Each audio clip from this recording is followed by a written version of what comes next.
welcome back to Unikron's Gaming and another 2D Sunday-ish. Today's all about Shinobi versus Shadow Dancer. And which one do I think comes out on top? That's basically the argument, really. I love both games, but which one is it? And why? So that's what we're going to be talking about today. Which one I prefer, and basically why. So, without further ado, let's get to it and let's get talking. Shinobi versus Shadow Dancer.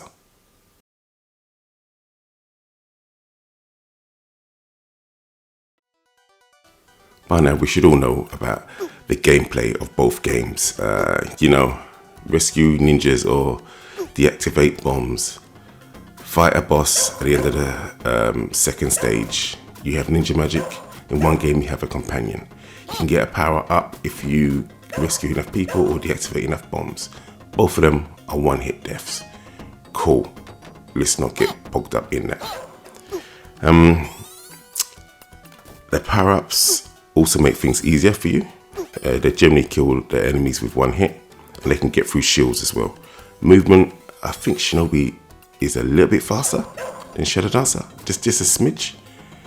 And enemy placement is probably the biggest thing. Throughout the first half of the game, I think enemy placement in both games are great, but for the latter part of the game, I think Shadow Dancer gets a little bit too cheap, and that's probably where the differences and the quirks get me with that game there. When it comes to sound and music, I feel Shinobi just takes it, simply because the background music is more recognizable. I think it's more of a classic compared to Shadow Dancer. Both of them have good speech. I personally prefer the speech in Shadow Dancer, I think, and the sounds in Shadow Dancer. Yeah, but I'll still say Shinobi just takes it just because of the theme music in some of the background stages. General graphics, Shadow Dancer takes it easily. Shadow Dancer easily takes it, and the background stages got more parallax scrolling. Obviously, it's a newer game, and it has more powerful hardware. System 16 compared to System 18 boards. So I would say Shadow Dancer takes it there. Shadow Dancer does look a bit pastel-y color-wise, where I do prefer the contrast of some of the stages in Shinobi. But on the whole, I would say Shadow Dancer takes it on the general graphics. And the main character in Shadow Dancer, he looks okay, a little bit stumpy. Shinobi, why is he not wearing a mask? Yeah, so there you go. Stage layout and bosses. Shadow Dancer does well, but I feel like it takes its foot off the pedal near the end of the game. Some of the stages are really nice, some good verticality there, but the bosses I think are a bit poor on Shadow Dancer near the latter stages. Where Shinobi I think has the better bosses overall. Not as much verticality in some of the stages, but overall I think Shinobi just pips it. Bonus stages are cool on both, realistically. But at the end of the day, I think Shadow Dancer just misses out on this. Shinobi just about takes it. Just.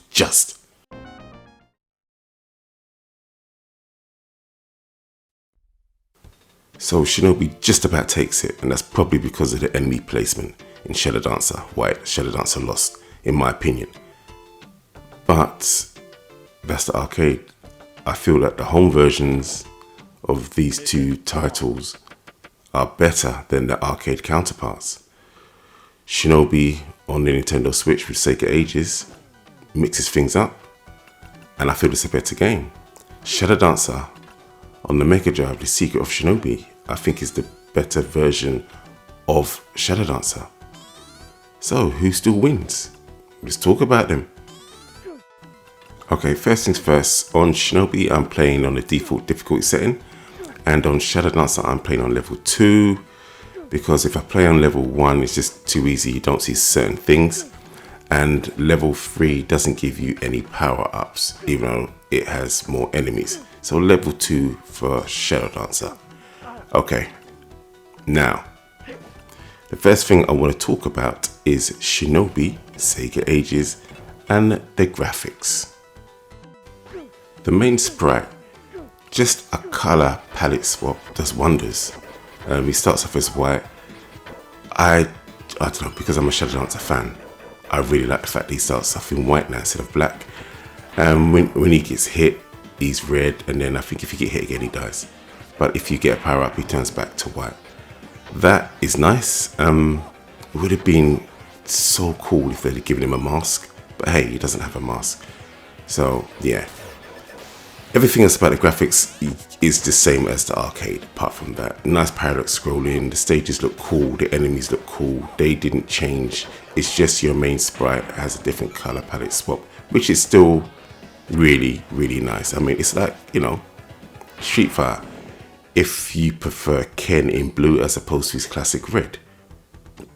But yeah, you know, sometimes the color palette can just look cool. I mean, look at this. It just looks really good. Now, as for Shadow Dancer, the graphics for that game, quite frankly, especially for the time it came out, ridiculous. Absolutely ridiculous. The main sprite is probably, to this day, one of the coolest looking 2D action platformer ninjas going. It just is. He looks phenomenal. His dog looks great. Enemies look good. Would have been a bit nice if there was more enemies there for interaction. But they look great. The background stages look great. Excellent parallax scrolling. Yeah, bosses look fantastic as well. Yeah, so Shadow Dancer, I'd say Shadow Dancer takes it for this one graphically, as it should, because it's a later game. But my lord, I mean, it's just a beast. Graphically, it's just a beast. So yeah, I prefer the graphics in Shadow Dancer compared to Shinobi. So for me, Shadow Dancer takes it. Especially if we're talking animation and movement, Shadow Dancer once again still takes it. Enemies look great, they move great, the main sprite moves and looks great. His attack animations look better than Shinobi. Shinobi, yes, because you start off with your power up, you have access to your sword and they're better melee attacks, but the sword attack, nothing compares to the sword attack in Shadow Dancer. It just looks so cool. And the fact that when you get your power up in Shadow Dancer, it turns it into flashing kicks and special punches. Yeah, come on. It's just, there's no contest there. Graphics, just go to Shadow Dancer. Okay, if we're talking sound, music, and audio, Shinobi is still great. It's still great. It's got all that speech, you know, mission 1, bonus stage, all that stuff. Excellent, excellent. When he jumps, great. When he does the magic, whatever he says in there, great. It's just wonderful. The theme tunes for the background stage musics, they're catchy. When you hear it, you know it's Shinobi. So that to me, that was one of the key areas where Shadow Dancer on the arcade kind of fell when it came to background music. It wasn't as good. So yes, Shinobi, it's still great. Everything's still great there. Now, when we're talking about the same sounds and audio and music and sound effects and speech for Shadow Dancer, this Mega Drive, it wins once again. It's just, I mean, the dog has his own sound when he runs, so that you know he's running at speed. The speech, maybe not as much, because obviously it doesn't say bonus stage, but when he jumps, he still says stuff. When he does his magic, he still says stuff. So that's cool. Maybe not as much as Shinobi, but that's still cool. But the background music, come on. For bonus stages and everything like that, it's just, I mean, look, I want to show something here. You can just look cool by playing this game. Look, I rescued a kid, one shot, hit the ninja, bam, 2 people die at the same time. This game just makes it look effortless and cool. This game's just excellent. I had to show that and rewind it and show it again. Look at the flying kick. Anyway, yeah, like I was saying, the sound. Oops, bang the desk, sorry. the music puts this over the edge. Maybe some of the sound effects and some of the speech in Shinobi got it up there, but the music in Shadow Dancer is just incredible. Once again, look at the parallax, people. Look at the parallax. I'm saying this through gritted teeth because it's so effing good. Yeah, so look at the dog. The sound effects for the dog. Beautiful, beautiful. So Shadow Dancer wins it on sound effects and music. I just want to give props and shout out to M2 for the tweaks that they made to this game for Shinobi. It just enhanced the game for the gameplay. I mean, look here, you're going to see I get hit. I didn't do my jumping time. Right, so now I'm red. Visibly, I know that one more hit and I'm done. Still didn't lose my power up? Cool. That's great. So I still get access to my sword, melee and everything else. And that's what I loved about this game. Because, I mean, don't get me wrong, the one hit kill for the arcade stuff, I am perfectly fine with that. But this doesn't break the game. It's like they saw what happened with the Master System and said, okay, we like that idea, but we're going to tone it down just a bit. Like even the stage select at the beginning of the game, you can select which way around you want to do some of the first 3 stages, which is nice as well. So yeah, I mean, here we go. Look, I'm going to rescue this kid here. Bam, extra life. Oh, I get my hit back. And now I've got 2 more hits again. Stuff like that is really nice when they do this. It's just enough to make the game better, but not enough to break it or make it feel too different from the arcade. So I feel like this is, instead of having like, oh, you just got salty popcorn, now we got salt and sweet in one pack when we go to the cinema. Yeah, rather than just, oh, I've only got salty popcorn. Yeah, that's why, the reason I've even got salty popcorn is because you're going to charge me the earth for a goddamn drink. You're not going to be goddamn thirsty, you swines. Anyway, my rant's over. Look out for this helicopter in later stages. I like that. That helicopter, remember that, okay? Remember that helicopter. Anyway, that was my little talk about nice little changes that they made in Shinobi. Shadow Dancer, on the other hand, basically this is not a port. This is its own version of the same game. You know, like how you had Sonic 1 for the Mega Drive and you had Sonic 1 for the Master System. To the extent there were 2 different games. There were still Sonic 1s, but there were 2 different games. It's like Castle of Illusion for the Mega Drive and Castle of Illusion for the Master System. There's still Castle of Illusion, but they're 2 different games. That's what this is. Shadow Dancer in the arcade is a different game. This has taken the best parts of Shadow Dancer from the arcade and dialed it up to 10. That's what this has done. Some things are not quite as good, but hell, if they'd have made this game, say when the 16 meg cartridges were around, this would have obliterated everything that the arcade version had. The ninjas are better. They have their own sound effects when they come up so that you know ninjas are coming. The power up looks better in Shadow Dancer than it did for the arcade. The sound is better. The music is better.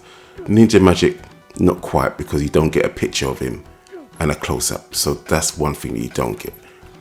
The bosses are better. Everything about the gameplay has been improved compared to the arcade version. Enemy layout is not as cheap. The background stages look nicer. It loses a little bit of verticality, unfortunately, and it would have been nice if there was more stages. But there you go.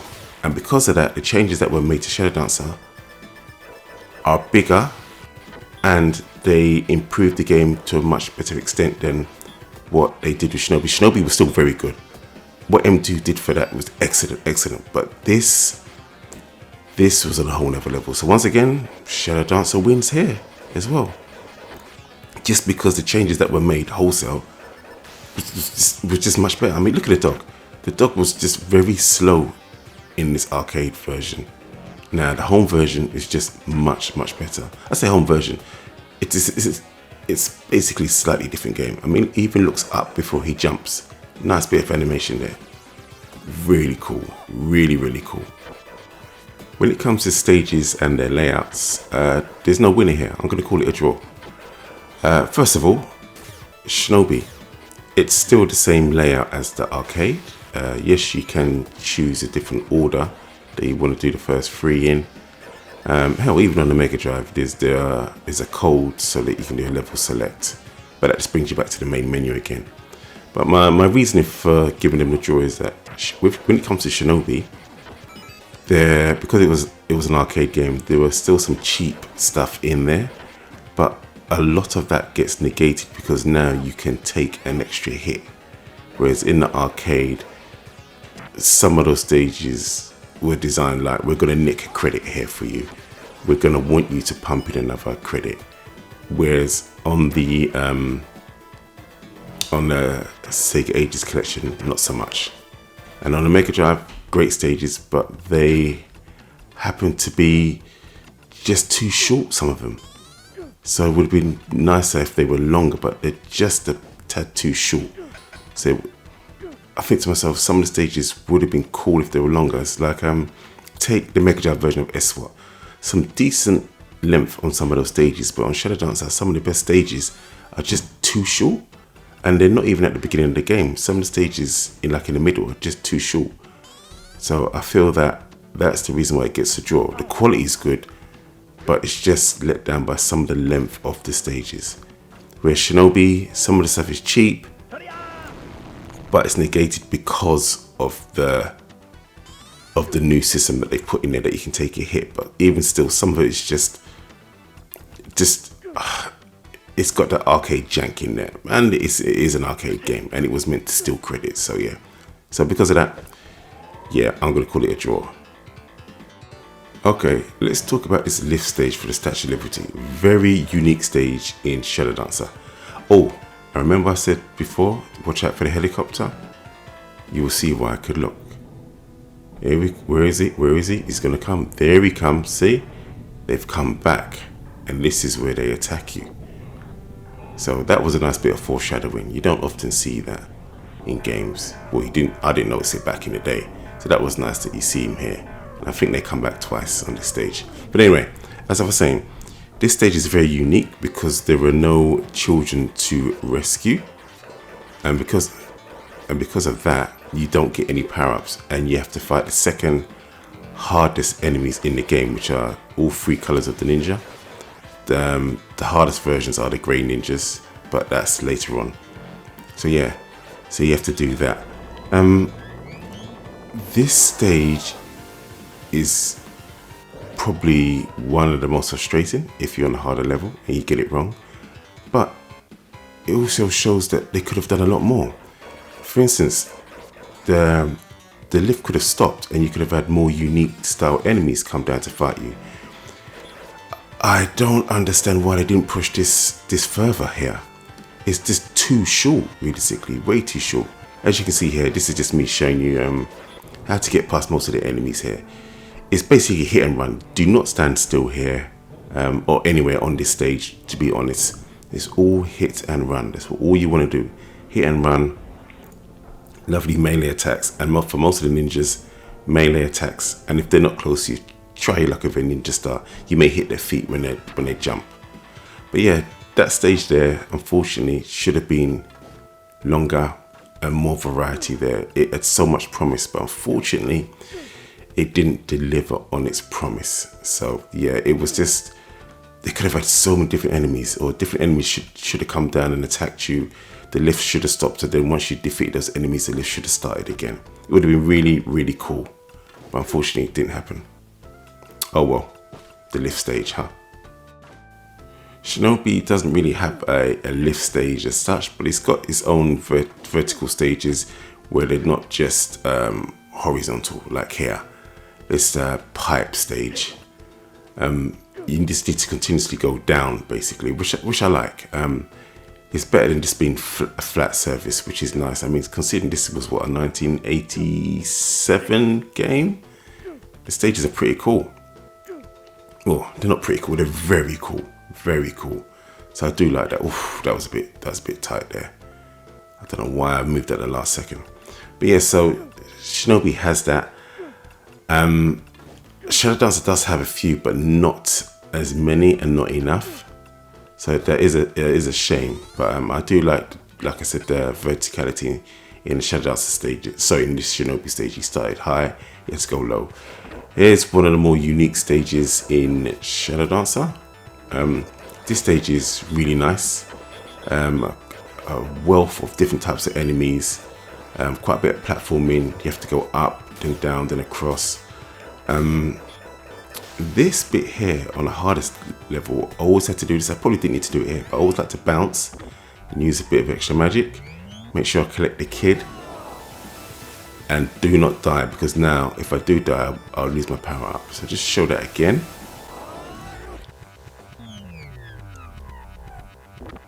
There we go, just rewind that.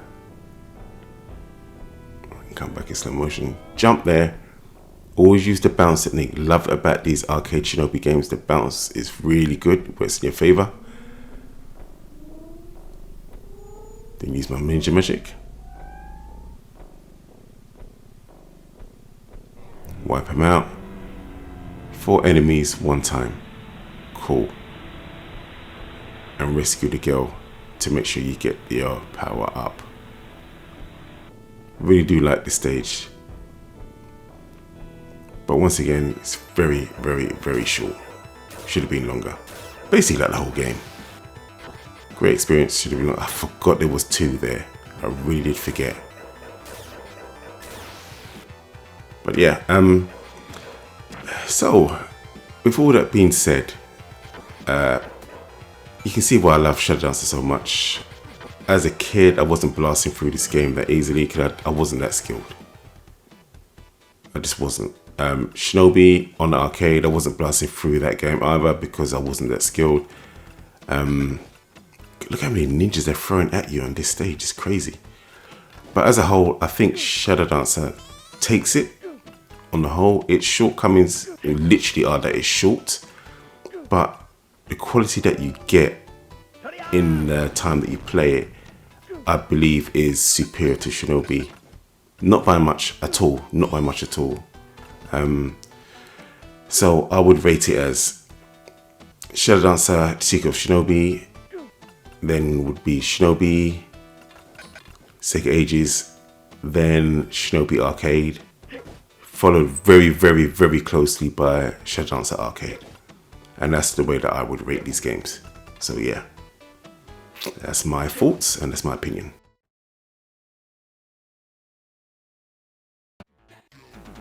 Both games have bonus stages. On the Mega Drive version, obviously you have to successfully defeat a boss, same with Shinobi as well. But on the Mega Drive version, the bonus stages are all the same apart from the time of day. And on Shinobi, they're the same as well, they just rinse and repeat the same bonus stage. I don't know what you get for the Sega Ages of Shinobi because I've never completed the bonus stage. On the Mega Drive, you get a 3-up, 2-up, or 1-up, depending on how many ninjas you miss. In the arcade version of Shinobi, I know you get a 1-up if you complete it. For the Sega Ages, I don't know what you get, to be honest. I'm assuming it's a 1-up. But yeah, they all got their bonus stages. And obviously you get that if you successfully defeat a boss, which we're going to talk about now, boss fights.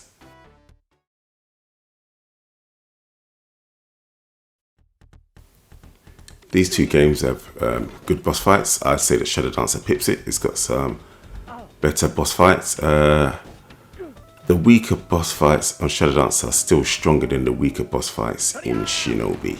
So that's why I give it to Shadow Dancer here. The music's also nicer on Shadow Dancer for their bosses and a bit more bombastic. Whereas on Shinobi, they're good. But I think it's just a sign of the time where it was in that time. For 1987, those bosses were fantastic. Literally fantastic. But obviously, Shadow Dancer came later on and they improved upon that. So obviously, the boss battles in Shadow Dancer are, on the whole, better. I mean, it's still got some weak bosses and some that don't really make much sense. The final boss in Shadow Dancer is a letdown, if you ask me. But I still say that Shadow Dancer overall has the best bosses. In Shinobi, even though you are white and you have your power up, you do not take extra hits off the boss. It's still the same as if you had a ninja star. The boss doesn't respond to that. A hit is a hit, basically, and that's all that counts. Your ninja magics are stronger, I would say, in Shinobi, because I think it's one of the bosses. It took off more than 2 hits. In Shadow Dancer, I think your ninja magic only takes off 2 hits, and that's it. Whereas in Shinobi, it can take off more. Or was that not the case in Sega Ages? No, I'm definitely sure it takes off more in Shinobi than just 2 hits. But yeah, the boss battles, are, like I said, are good in both. But Shadow Dancer does pip it, mostly because of the music as well. So yeah, those are basically the boss battles. Okay, let's do a wrap up and conclusion now. All 4 games are great, basically. All 4 games are great. All these games still stand the test of time for arcade games. They're just great. Obviously, if there's a hierarchy, it would be Shadow Dancer Mega Drive, Shinobi Sega Ages, Shinobi Arcade, and Shadow Dancer Arcade. But there wouldn't be much in them at all. It'd literally be like, I don't know, just minor points between them. But it's enough for me to grade them like that. I think that Sega should continue with this. I don't know why they stopped with these arcade style Shinobi games. We know that they're coming out with a new Shinobi game at some point. We've seen it. What type of game it's going to be, I don't know. I just hope that if it's like Revenge of Shinobi and Shinobi 3, that a double jump, you don't have to access it at the apex of your long jump. I hope that's not a thing. I hope you can just double jump whenever you want to. So yeah, I don't mind if it's more Metroidvania. I hope it doesn't have anything Souls-like in there at all. I don't even want it to be roguelike. I just want it to be, if anything, Metroidvania. Or just an action platformer. I'll be fine with that as well. I hope it's long and juicy. Whoa, pause.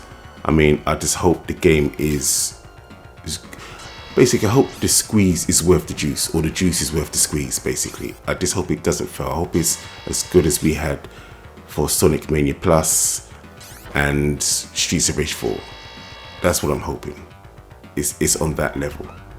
Anyway, this is me, Unikronn, Unikron's Gaming. I'm out here. I'll see you in the next video. Peace!